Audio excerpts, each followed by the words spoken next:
finals, but they gave a good account of themselves, and the World Cup has brought a new positive atmosphere right here in Australia. It has been interesting. It has been a wonderful championship, and it's one that will go down memory lane as a showcase of football artistry by women folk who wants to rate themselves among the men. That's how welcome you to the show once again. My name is Princewill, and the comedy Duke. Big talking point this afternoon is the House of Committee on Sports wading into the controversy surrounding Nigerian sport. But we'll look at so many other issues in the world of sports. And joining me to do that is Nwakaego. Joel, good afternoon. Good afternoon, Duke. Good to be here. It's another beautiful Wednesday we talk sports. And the World Cup, I mean, it's been fantastic all the while. I saw one of the best goals in the World Cup to the equalizer from the Matildas, but it wasn't enough to keep them in the tournament. But so sad, yeah. Yeah, it wasn't enough. But if you look at the sequence of the Australians getting to the semi-finals has been quite thrilling and exhilarating. Exactly. At some point, you talk about the home support they get, and with the whole crowd behind them, chanting, with their players to victory. But at the end of the day, it has to do with how tactical and balanced you are, and the technical injuries of the coaches and all that. But at the same time, I think with the Australians, they give a good account of themselves, like you said. Okay, let's come down to memory lane. When the World Cup actually started, you had Australia and New Zealand as co-hosts. What was your expectation regarding the teams itself? Did you really see the Australians, the Aussies, getting to this level of the championship, considering their past pedigree? Yeah, exactly. Been at the World Cup level 8 times, and I've been runner-up and all that. Coming into this World Cup, constantly the friendly match they played, they never lost in the friendly matches. Knowing fully well, a lot of the players they played that trade in Europe, they came to the World Cup, heads up high, believing they were going to get somewhere. And probably, any podium finish is not bad for me. And it only tells us, look, women football have really gone so far. But for New Zealand, I was going to come to that because it was the co-host, Australia, New Zealand, and when they dropped from the preliminary stage, the group stages, nothing has been heard about them. Even if games were being played in New Zealand, the supportership, the fan followership actually dropped. You need to understand, New Zealand, when it comes to world football, on the part of the women, they are nowhere to be found on the ranking. Unlike you talk about Robbie. Yeah, you understand. But I tell you what, now it has shown football can be played and it will get really developed in New Zealand. What we saw in the World Cup, they were off the group stage. But I tell you what, you never can tell what happened years to come. They might be on the ground developing that program here and there because they have 1 or 2 players in Europe. So I believe a lot of countries, look at the debutants we saw, Haiti, Pimpini and all that, coming to the World Cup. Nobody saw that coming, but so far so good. FIFA has done so well for the World Cup. Before I come to the Troll Lions, because it was a game a lot of us, I gave the Aussies the chances to get into the finals, being the host. That was my own pointer. But I was speaking to Cecilia Omorogbe, our colleague in channels. She's in Australia. Yesterday we were having a chat, and she said something that the atmosphere in Australia is a charged one, but football has taken it to a different dimension. Exactly, not just men's football right now, but women's football. But when you talk about football in Australia, I know we won't remember the great Mark Viduka, the Australian legend that played in the EPL. Who played for Leeds United. Leeds. But right now, football has there's a transition from the male down to the female. Because a lot of that ladies, they make a lot of things happen when it comes to football in Australia. And the focus has shifted now to the World Cup. That's what everybody's watching right now. But I tell you what, Australia, they are forced to reckon when it comes to female football. This is just the beginning. I mean, 8 times in the World Cup. It's a good one. All right. The Australians actually had their game against the English national team. Now, the 3 Lioness, they've proven against all odds that they are a tough nut to crack. If we could not really take them to the cleaners in the round of 16, they've always held their head high up. Against the Australians, what do you think they did right? Because I didn't watch the game, but when I saw the score, I was like, wow, 3-1. What did they actually do right? Mind you, they had a close camp.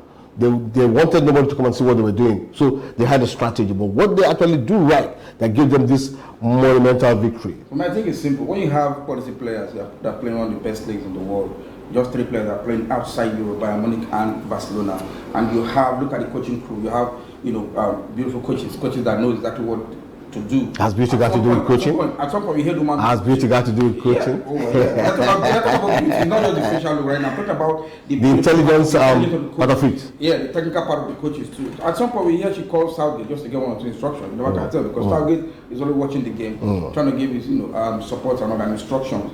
And when you have players that are attentive, that can switch positions and all that, remember that playing a formation that a lot of people don't understand. Yeah. They're playing the 4-3-2-1 kind of, deadly formation. Very deadly. And you need to really understand these girls. You can't just take anything away from them. They are so strong. When you think they're relaxing, they're coming all out for you, and they can switch positions at any time. So it really works for them. Let me ask you at this junction: is football coming home? Is football coming home? Yes. The two Lioness are part of the English national team, and right now they're in the finals of the Women's World Cup. And I can tell you that every English fan will want to go to Australia. Whatever ticket is available, that stadium, they have 75,000. This guy could go home because getting up to this stage, up to the final. I mean, there's what we say in local palace, see Mary, see Jesus. You know what I mean? Looking at the trophy, not picking it, it's going to be hard not to. It has happened to them in Euro 2000. It's happened to them. The Italians coming home and all that. Okay. But this is female football. A lot of things can happen, but the Spanish, these ladies are something fantastic. When you think they're not playing. No, let's just stick with the three Lioness, because I don't want to exhaust certain few dynamics. Now, the game they had against us, against all odds, it ended 0-0. There was something they had that we didn't have. Mental alertness. Yeah. They brought that to bear. Do you think that is what has taken them to this level? You need to understand, before a big game, you have a coaching crew that sits you down in the class and give you the strong point and the weakness of your opponent. And they know the strength of every single player. They knew Onoshuala is not fit. They knew the strength, they knew what Nigerians can bring. But at some point... And we know nothing. No, we do. But at some point, when you get into the square circle, you change your style of play. Imagine, a lot of people will tell you, they're not one man down, you can't even score. They're highly tactical. They knew, look, well, if you throw one man up front, these ladies might just end up scoring. So they had to block, just throw one player in the front. They changed the style of play. They knew when they go to penalty, it's going to be a hard one for Nigeria. Exactly what it was, a game plan. All right, now we know that the English ladies are right there in the finals. It's going to be fun fair, and you know how the English do their things. Big noise, big scenario, you name it. We have another finalist also taking, against all odds, Sweden to the cleaners. The Spain girls were under 17 champion, under 20 champion. They're right now in the finals of the Women's World Cup. Would they eventually become the world champion? That would tell. But for you, Joe, did you see this coming? For me, I didn't see it coming. I must be honest. That Spain would take Sweden to the cleaners. I did not. I must say, I did not. Considering the way the Spanish they played all the while, in the group stage, it was a clean slate all through. They had complete 9 points going to the knockout stage. They were just there, making sure that opponent just go away. They are one of the most tactical side when it comes to the game itself, highly tactical. When it gets to set pieces, they let you know how what football is all about. Now playing against the Spaniards, I've been so silent all the while, but coming, they crawl like a tortoise, and they look at it right now, look at them in the final. They are already known for not scoring goals, but when they come at you, they let you know, look, we are good when it comes to the game itself. Remember, they have one of the best teams in Europe and all that. Fine, yeah, but Barcelona and other teams that won the Champions League, Lyon and all that, but we didn't see it coming, like you said. We just it's going to be a beautiful final, I must tell you the truth.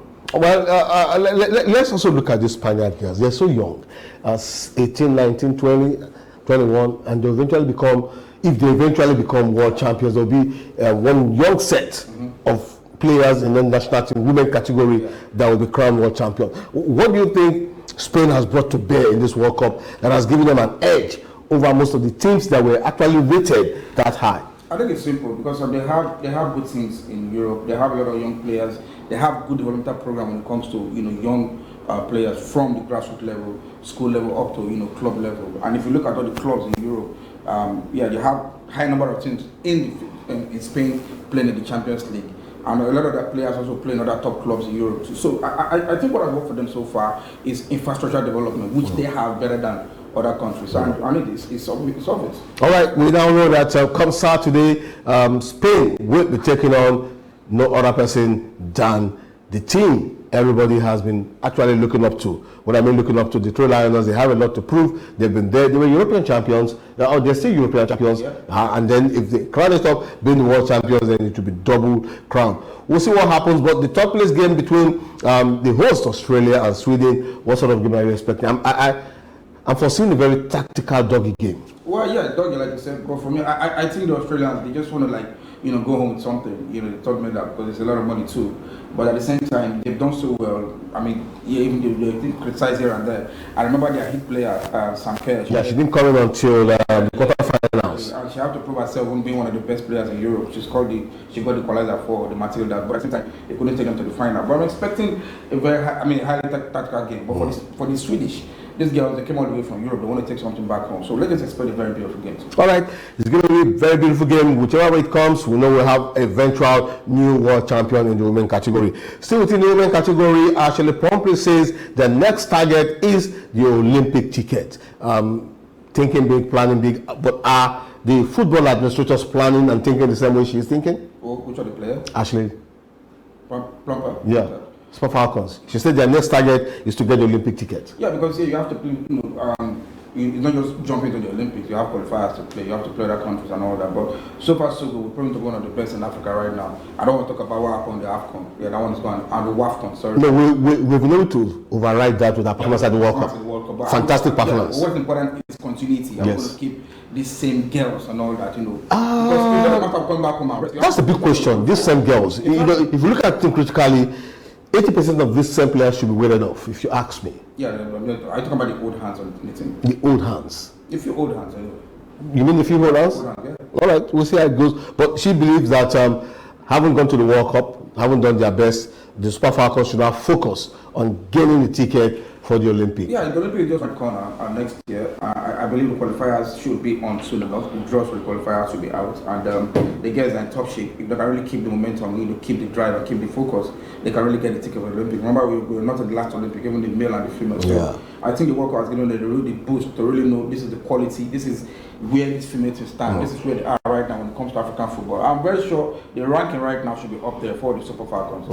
So I see them picking up the Olympic ticket. I agree with you. So we wish them the very best as they proceed to prosecute the Olympic Games, that's the qualifiers as the case may be. Yes, see, within our football, the case of Parceiro is not going too far away because the NFF president says they are actually taking a second look at his employment credentials. I don't understand what he meant by that. Why is it that whenever you talk about Parceiro, you bring this face? He has not performed. I must be honest.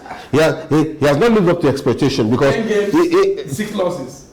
And you tell me he's the performer? I'm not telling you. NFF is telling us. If they try it, the kind of revolution that will come up in Nigerian football. What almost came up a couple of days ago when the House Committee on Sports gave them a mandate. They had to go back through the back door to Pali and they came up with a new press statement. Something big is coming in Nigerian football and it's going to catapult. Yes, because you cannot have an underachiever and you say you want to give him a try again. His contract was performance based. And he gets about $70,000 at the end of the month.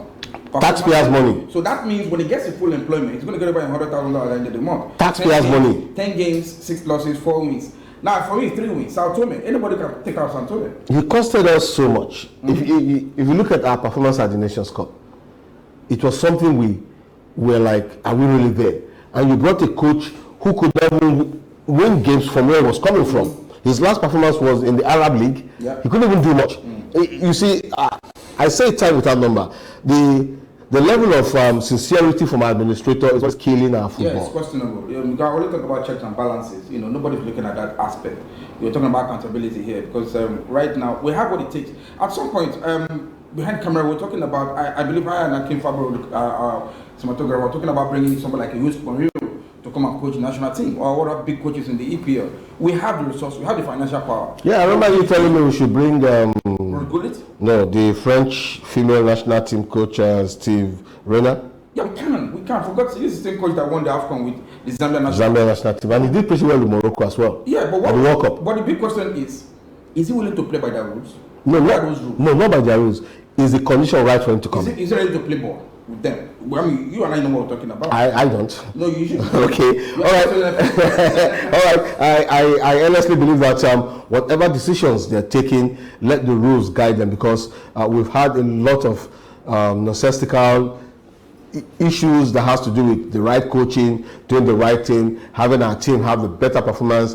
Enough is enough. Well, talking about enough is enough, the Nigerian House of Rep will support NFF to develop football. Coming from who? The chairman, House Committee on Sports, Abubakar. I watched the first interview that guy gave. He was on fire. I hit the gavel, the eyes have it. I give you 1 week. Yeah, well, after 3 hours, he came back. We support. You see, it's not just, we should go past the extent of lip services and all that. He wants to tell the whole world he knows exactly what to do. Being House Committee on. And he was coerced. He was coerced. Because 3 hours later he came back with another interview. That's what we're talking about. He might have gotten a phone call and said, look, you have to mind what you're saying. You're on national TV and all that. But why do we have to get a committee to come and tell our NFL how to run football if they can put their acts together? It is not right, for God's sake. We're done. We should be thinking of the future, how to develop our football and be in the World Cup, develop our league and grassroots development. We're talking about House Committee on Football, how to arrange our football. But if you look at it critically, we have a lot of bedeviling issues that has taken our football to a different dimension. We're supposed to be going at the right hand. Yep. We're not even in the middle. We're swinging off the line. The question I really want to ask you, Joel, is this. Do we have a dossier we can always go back to and say what we're doing was not right? This is how the template that we've already created. Do we have such templates? Let me still use the word yes. We had a template. Now you had a strong leader that submitted a 20-year football plan. I think give it to Buhari. Whether Buhari took it to Dara, I don't understand. No. He did not. But I believe they have a plan. Yeah. A set down plan. Are we following those plans? I remember the words of Kojo Williams.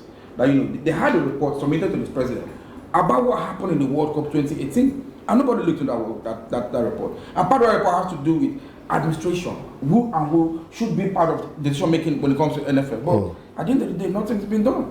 We saw what Pinnacle did in the last 8 years. Where were we in the last 8 years of football? Nowhere. And now you have a Gusau that's seeking help from the House committees. You see, we're just going in circles.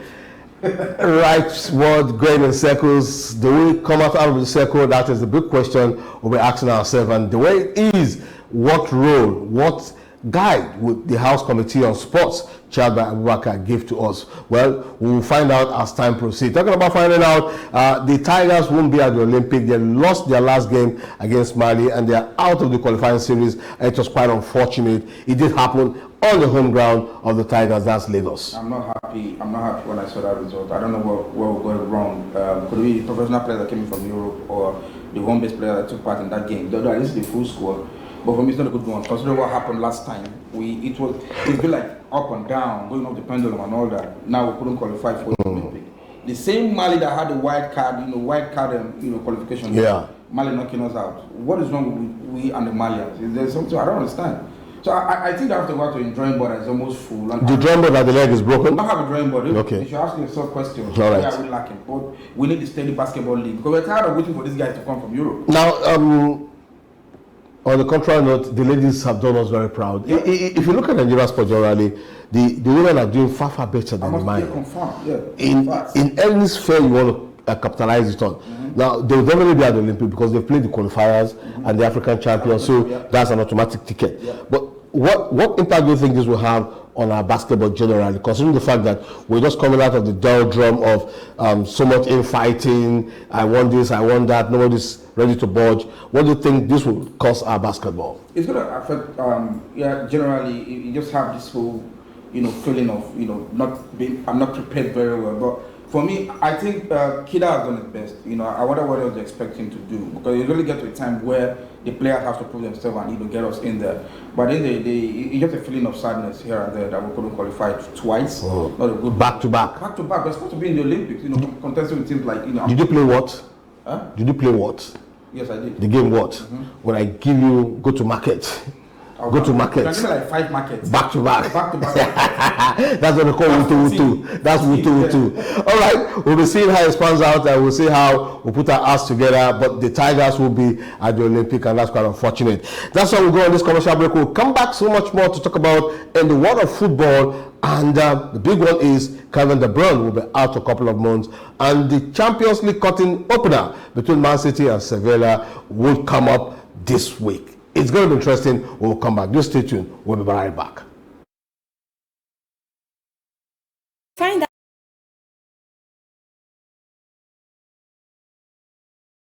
From that break, we've just seen the essence to have your home. Just contact them and do the right thing. All right, the draws and the opponents of the Nigerian team in the continent have been made known. Enyimba, Remo Stars, and Ben Insurance. They're having a very tough opponent in their first group games. Oh, well, that's how it is. It is what it is. Like Aziz Oba would say, they know exactly what they're getting into. Yeah. I mean, the CAF Championship and Ali Benghazi will be taking on Enyimba International. That's quite big. Enyimba has a name when it comes to the CAF Championship. You know, they won it back to back some years back. The days of Rubin and Waneri, Emodi and all that. But for George Finidi, it's not a strange ground. It's been there before, but let's see what comes out of it. But for me, I want to see Remo Stars, their performance this period. All right, before we get to Remo Stars, Ben Insurance will be taking Asu Chelif. Asu Chelif is a big team in Nigeria. Yeah. Experienced team when it comes to the Nigerian game. They just have to fight so hard to get this team off that chart. But it's not going to be easy for Remo Stars. But I don't know if the preseason. No, Remo Stars is taking Medema FC. Ben Insurance is taking Asu Chelif. Okay, Ben Insurance and Asu Chelif. Yeah. Tight one. But for Ben Insurance, they are strangers to the game. I don't know if your friend has what it takes to. Mondo Digwe. Yeah. At my Asu Chief. Well, it will be a beautiful experience. This is his first time he's going continental. When Remo Stars actually went continental, they did well. Yeah. They held their heads up right in there. So you need that experience. It's important. Very true. Well, are you going to bring in new players that probably might have played such a tournament before? That's a big question. But you agree with that the Edo State government has given Ben Insurance all the support they need. Yeah, you can get the support, but you have the experience. It's quite different from getting support. I can give you the money, but going in there to play a big team, it's like taking a player from the NLO, go and play against Barcelona players and all that. No, with that stage fright. Yeah, that's what we did. Very, very true. So we just hope they can scale through though. Now let's look at Remo Stars. They were at the continent at the other time at the CAF Confederation Cup. Right now they're coming down to the Champions League and they'll be playing Medema FC. What are you expecting? It's like a child, after your JS3, exam, you're getting promoted to SS1. That's exactly what Remo Stars are going to feel. They're going to feel what African football is on about, because what I like it on the big teams around Africa playing those CAF Championship. What's important is winning your home game. Probably go out there, pull a draw, or just pull it a draw. It will take you to the next round. But they've been there before. Let's just see what happens this time. This time is bigger than what they experienced before. But do you really think we're able to cross the first hurdle? It has always been a dramatic finish for us to get into the. Depends on playing. Anybody always cross the first hurdle. They did cross the hurdle last time. Yeah, with Spain. We didn't get to the group stage.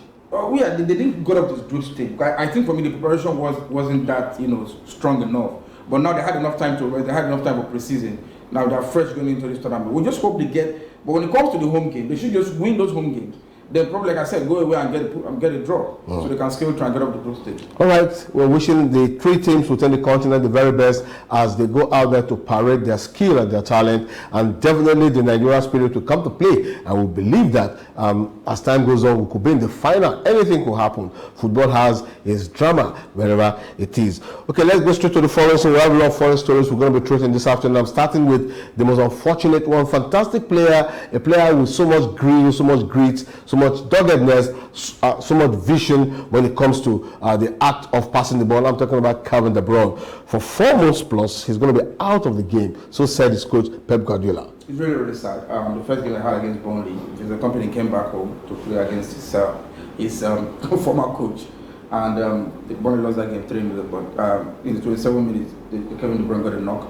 And probably it might be injury picked up during the national team game because it's a hamstring. And he's going to end up having the surgery. 4 months is really big. Not having a player like Kevin De Bruyne in your team, I wonder how Alan's going to score those goals, because I think it's the link from the midfield, the creative player in the midfield down up to the attack line. But you haven't been able to see one other players there, Kopama and all that. Let's just have the pull through without the Kevin De Bruyne, but it's not going to be easy. The influence Kevin De Bruyne has on the Man City squad, the strategy formation. What do you think Pep Guardiola will be thinking right now? Who do you think will fit into that particular role? Since usually you have substitutes who could easily come in, knowing fully well that in the next game will come and do whatever he does best. Who do you think Pep Guardiola has in his mind right now? Yeah, it's not going to be easy for him. It's going to be a little psychological breakdown, because you don't have a Mahrez that could do magic for you in the midfield. Mahrez is going to Saudi Arabia, and right now one of the best creative midfielders will be out for 4 months. You might just tweak your formation a little bit, just a little bit of a defensive kind of football, like having like 2 back players, like 2 back defending midfielder. Now, when you have a creative midfielder, you have a Kopama, you have a Bernardo Silva. Fodi can already do that big job as a creative player. Yeah. He might just be playing from the wings, or you want to force a Grealish to be in the middle. No, he plays from the side too. So it's going, like I said, you're going to tweak your formation a little bit, then sustain. How can you sustain for 4 months? You have a lot of other teams that are coming in hard and all that, because this is when you have to pick your results. Your points. Let me ask you tactically: do you think this man, number 19, will have a negative impact on their drive to get. I don't really watch the impact. It might just affect the team a little bit. Remember, I'm a City fan. So no, it doesn't really matter. Right in here, you have to be biased in whatever you do. Okay, well, definitely it will. It will, because not having one of the best players in the team, it tells the rapper, look, we have to work extra hard, a little bit defensive, because we know what Kevin De Bruyne can do. His firepower is up front. Yeah, his passes accuracy and all that. It's going to be a big, a vacuum in that team. All right, we wish him quick recovery. He's going to undertake an operation from the press statement released by the coach, and for 4 months he'll be out of the game. And I can tell you, anybody who loves football, who watches EPL, will definitely miss Kevin De Bruyne. All right, big one coming to the Chelsea fan. I don't know if Ake Fabro is a Chelsea fan, but I know something, that Sam Eze somewhere will be smiling, because Moses Caicedo will be coming to Chelsea, and it's big money. They're happy having such a player in that team, and we know what the player can bring. Did well for Brighton all the while, coming in from, he's an Ecuadorian, a national team player, a quality player anytime, a good defensive midfielder. But for me, giving him a jersey that has been retired, the jersey for, Gianfranco Zola, I don't think it's something really nice. You retire a jersey now, you're giving it to this young guy. Don't you think it's just to jar him up? Jar him up. That's the jersey he's going to be putting on. You don't get I don't know, jar him up. So, but he might just have Franco's spirit in him playing. Not necessarily, but Chelsea, when some players take up certain responsibility, they have that mantle to deliver. Probably that's just what the coach has decided to do. He's playing the pivotal role for Chelsea, playing as a defensive midfielder. Probably that's one of the things Chelsea is lacking in front of those back four. At the same time, but for me, I think Chelsea still need an outright striker. They might just end up getting one player before the window closes. Because right now, yeah, fine, you have one of the best players right now in the EPL, one of the one-on-one marker. But this guy remind me a lot of the Makaleli days and all that. So let's just see what he brings to the team. But if you look at the Chelsea formation and what Pochettino says he wants to achieve with Chelsea, where do you think his role fits in? Because Pochettino is an attacking coach. He's always up there, and you're buying the defensive midfielder. Even when you attack, you still have to look behind. Very true. Yeah, fine. When you can't just attack and leave a big space in the middle. Everybody's attacking. The midfielders are attacking, defenders are attacking. So it should be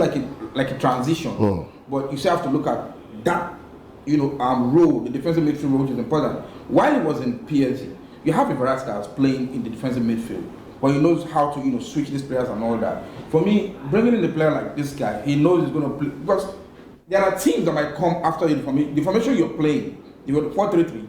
I might decide to play 4-2-3-1, and knock you off. But when I have players like this, he's a box-to-box midfielder, so he knows exactly what he's buying.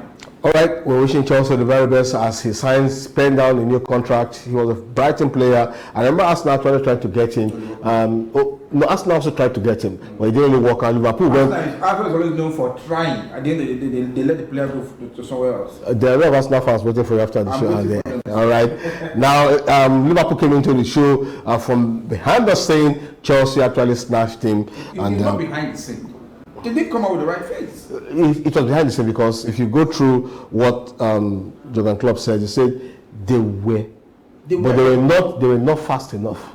Apart from the fact they were not being fast enough, they didn't. You have to do with fees, negotiations, and all that. All right, let's talk about some other players again within the transfer market. Is another person that Neymar. Neymar says he didn't go to Saudi Arabia because of the money. I don't want to believe him.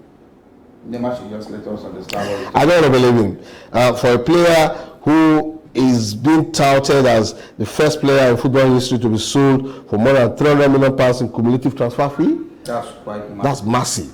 Really massive. I will know what Neymar can bring. Neymar is a businessman. He's an actor. He's an entertainer. Now going into Saudi Arabia League, he's going to bring a lot of business for that team. But the negotiation right now, will PSG let him go for that amount?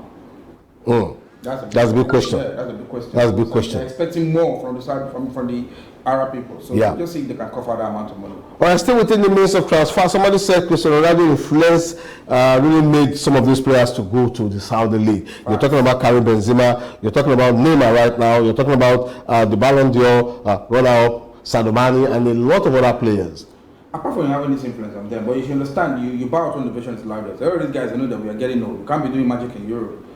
Before you allow one small, you just come and mess me up and stuff. But the Arab money just came from nowhere, and everybody wants to grab their own share. 1 + 1 is 2. What are you playing the game for? It's all about the money. Like 1 + 1 could be 1, you know. No, I don't want to believe that. Okay. Like you said, we are playing for the money. Okay, but in this case, now 1 + 1 is 2. It's 2. But yeah, Ronaldo has an influence over the other. A lot of big names are into the league, and it gives them the marketing and the broadcasting right is so big right now. Even the image right of and the other players are so big. So I think it's a good one for them and the Saudi league. All right. Big one for all the players right in there, and we're wishing them the very best. It's just to wish anybody who succeeding the very best. I'm going on this break. When I come back, we'll be looking at the Super Cup. The Europa Super Cup comes up today. Even if it's not on right now, we'll give you a preview of the game that is on ground between Man City and Sevilla. We'll be right back. All right, welcome back from that break. It's obvious that those of you who want to acquire land should go to Revision Plus and do the right thing. But right here, we're talking sports, and it's the UEFA Super Cup today between the winner of the Champions League and the winner of the Europa Cup. I'm talking about Manchester City and Sevilla, an English team and a Spanish team. And it has always been a hawk-to-hawk event when it comes to the English and the Spanish team. Some people say this is ceremonial, but it is much more than ceremonial, because whoever wins this particular game have a bragging right. Yeah, not just having a bragging right. When you can call it ceremonial, but it brings more money into the account. At the same time, if you look at your trophy bag, it counts. It's 50 years the Super Cup is running, and so far so Real Madrid has really proved to be one of the best teams going to the. Well, you have a lot of Spanish team also getting that. You have a Barcelona, where you have a Bayern Munich and all that. But it's been this Spain, little English team, Chelsea and stuff. But for Manchester City, this is the first time they are going into a big, tournament like the Super Cup. We just hope they, do well without having the brand, and at the end they get a victory. Now, let me quickly say this. Sevilla, they become a proponent, a master key holder of the Europa Cup. They've won it 5 times, and it's like which other team will equal that particular record is the big question. Now, when you watch Sevilla play, they have this very funny, cocky way of holding the ball. Yeah. For today's game, with Man City enterprising game of moving the ball around the wings, what sort of game are you expecting to see? It's going to be a little bit different from Manchester City, because they are playing almost the same style of football, knocking the ball around, looking for that loopholes and all that. It has to do. Now we're going to see a little bit of technical engineering of both coaches. Let's see what they bring to the table. But for Guardiola, I just want to have this trophy, on his CV. We just hope, he can survive the firepower of Sevilla, but they have 1 or 2 solid attacks here and there. And at the same time, they might just end up having this feel, Kevin De Bruyne is not on the pitch, might just affect the team a little bit. But let's see what happens in 90 minutes. Like I always say, 90 minutes will tell us, at the end of the day, what happens. I have always taken it upon myself to really see that the element of surprise can never go away from football. And once you have that at the back of your head, expect anything, anytime, anywhere, any place. 90 minutes, an equalizer comes in. I watched a game some time ago. It was 94 minutes, 91 minutes. 2 goals came in before 94 minutes. Arsenal did it against Reading. I think one of the FA. I don't want to mention Arsenal. But all the same, good football will come to play today. It's Man City taking on Sevilla. It's the curtain opener, the curtain raiser for the UEFA Champions League, and the big league will come up again sooner or later. Let's quickly close up this show by telling you that football is big money, and there are some players making massive, stupendous money when it comes to earning. And Cristiano Ronaldo is topping this chart with £200 million. That's what he gets yearly in this club, right? Yep. In Saudi Arabia. That's quite a lot of money. And this is a player coming from, a slum, one of the slum in Portugal. And right now, look at where he's taking his football to the next level. Winning a lot of titles here and there, wherever he goes to. 5-time Ballon d'Or. So I'm not surprised. He also won the title of recent in the Saudi League. So the collection is ongoing. The trophy looks like a World Cup. It doesn't matter. So Ronaldo has achieved a lot, and he's a businessman too. So I wish him well. All right.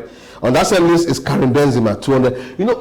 The question I ask myself, if Karim Benzema can jettison Real Madrid, knowing full well that they could do it again and go to Saudi Arabia, it's all about the money. Yeah, exactly. But the same, you have to look at your age too. It's all, forget age. It is all about the money. Sadiomane could have gone to Europe again, but the money. Sadiomane has a lot of projects in Senegal. So he needs the money. I think when the players have projects. Karim Benzema has projects in Tunisia. I know. It's all about the money. What else do you expect? Because you might because in Europe, it's quite fast in Europe. Yeah. But in Saudi Arabia, it's totally different. You might just be playing your working football and all that. That's true. So, but I just believe, like you say, it's all about the money. So we'll get the money. What else do you expect? Also on the list is no other person than that quiet, easygoing fellow from Congo Brazzaville, but right now he plays for the Blues in N'Golo Kante.